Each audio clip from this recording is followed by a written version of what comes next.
Hello friends, welcome back to my YouTube channel. So finally, I'm really happy to share with you all कि मेरा आज आ गया है work permit. But plot में थोड़ा twist है. मेरे वर्क परमिट पे लगी है एक कंडीशन.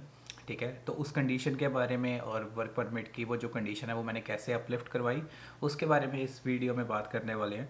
तो वीडियो को फटाफट स्टार्ट करते हैं without further day. Let's get started.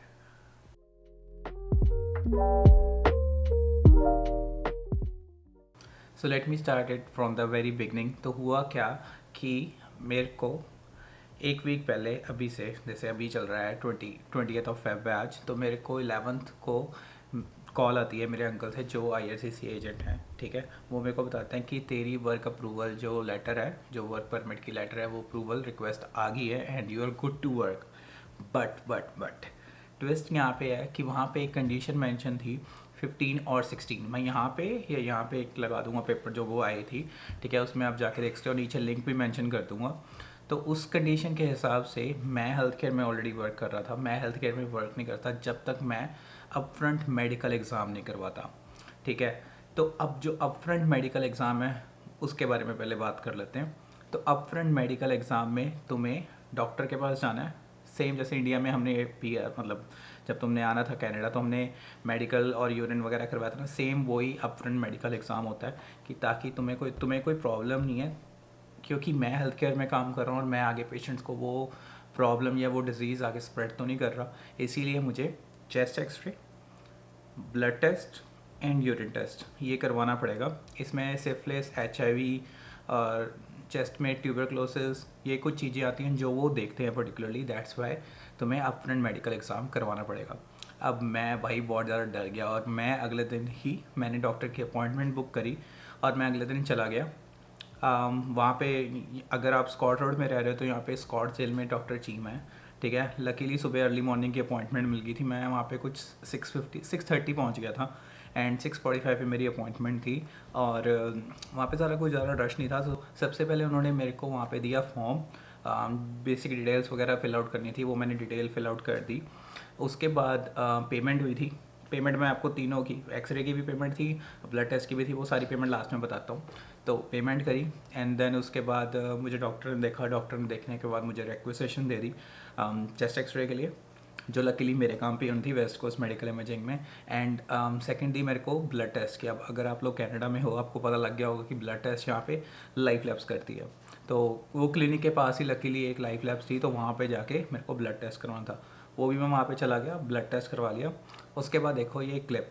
तो हाँ जी दोस्तों, हो गया है मेरा सारा काम. ब्लड वर्क हो गया, मतलब जो मेरा एक्सरे था वो रह गया, क्योंकि मैं वहीं पे काम करता हूँ वेस्ट कोस्ट मेडिकल इमेजिंग. वहाँ पे जाके एक्सरे करवाना है तो मैं वहीं पे काम करता हूँ. शिफ्ट स्टार्ट करूँगा, वहीं पे एक्सरे करवा लूँगा. और ब्लड टेस्ट हो गया, यूरिन सैंपल लिया वहाँ पे उन्होंने और ब्लड लिया ऑब्वियसली. चलते हैं आगे अभी. एंड जैसे कि आप लोगों ने क्लिप देखी कि मैं वहाँ पे अपना एक्सरे और ब्लड टेस्ट अपना करवा के डन हो गया एंड मैं आ गया था. उसके बाद घर आके मैंने अपने चेंज किए कपड़े, क्योंकि मेरे को गाउन पहना था. मेरी उसी टाइम ही शिफ्ट थी 8:30 AM में. सो और लकीली वहीं पे ही मेरा एक्सरे होना था, तो मैं वहीं पे जाके अपनी ब्रेक में एक्सरे करवाना था. तो वहाँ पे जाके भी सेम था, वहाँ पे भी तुम्हें फ़ीस ऑब्वियसली पे करनी पड़नी थी. तो वहाँ पे जाके पहले फ़ीस पे करी और उसके बाद लकीली मेरी कुलीग वहाँ पे थी, उसने हेल्प कर दी प्रभजोत ने. एंड मेरा हो गया एक्सरे भी डन. तो उसके बाद एक दिन लगा, जो सारे रिज़ल्ट्स वगैरह थे 1 या 2 दिन लगे. इसमें सारे रिज़ल्ट्स वगैरह तुम्हारे आ गए, सब कुछ क्लियर था, वही पता लग गया, सब कुछ ऑल ओके हो गया. रिज़ल्ट्स तुम्हें नहीं आते, पेशेंट होता है उसको कभी भी नहीं रिज़ल्ट्स पता लगते एक्सरे के और यूरिन के. ठीक है, सेम. बट वो सीधा IRCC को जाते हैं, तो IRCC में अपलोड हो गए, वो स्टेटस पता लग गया कि हाँ पे डन हो गया.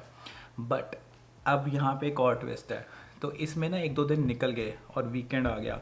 एंड लकीली जो मेरा वर्क परमिट घर पे मेल होके आया, वो तो एक ऑनलाइन सिर्फ एक अप्रूवल रिक्वेस्ट आई थी. सो जो वर्क परमिट मेरे घर पे आया उसमें कोई कंडीशन नहीं लिखी थी. एंड मैंने कहा ओ भाई क्यों, मैंने ये सब कुछ इतने पैसे क्यों लगाए. तो मैं आपको एक बार फ़ीस बता देता हूँ. तो जो मैंने डॉक्टर के पास गया था उसकी फ़ीस थी $130. $85 ही एक्सरे की, जो मेरी वाली वेस्ट कोस्ट जहाँ पे मैं काम करता हूँ वहाँ पे थी. एंड जो लाइफ लैब्स की थी उसकी थी $108. तो अप्रॉक्सीमेटली देख लो $250-300 तक के मैं पैसे लगा चुका था और फॉर नथिंग.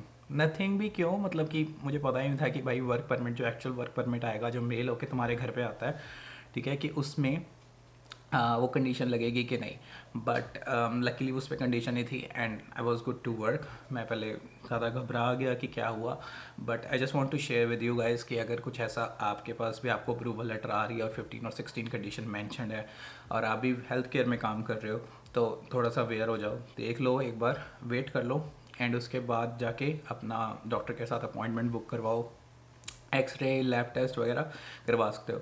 बट या दैट्स ऑल। मैं आपके साथ ये पूरी अपनी जर्नी और अपनी ये जो भी पूरा था जर्नी, वर्क परमिट आने की खुशी एंड उसके बाद बीच में एकदम ड्रॉप हुआ कि भाई मेरे को वो करवाना पड़ेगा, पैसे लगे, चलो जो भी हुआ and finally everything was good. So आप लोगों के साथ ये सब कुछ शेयर करना चाहता था। That's all for this video and if you like it please hit the like button and do comment it down and मैं सब कुछ डिस्क्रिप्शन में डाल दूँगा, सारे लिंक्स एंड जहाँ पे भी डॉक्टर्स के पास जाके तुम अपना इमिग्रेशन वाला एक्सरे करवा सकते हो। So I will see in the next video, till then bye bye.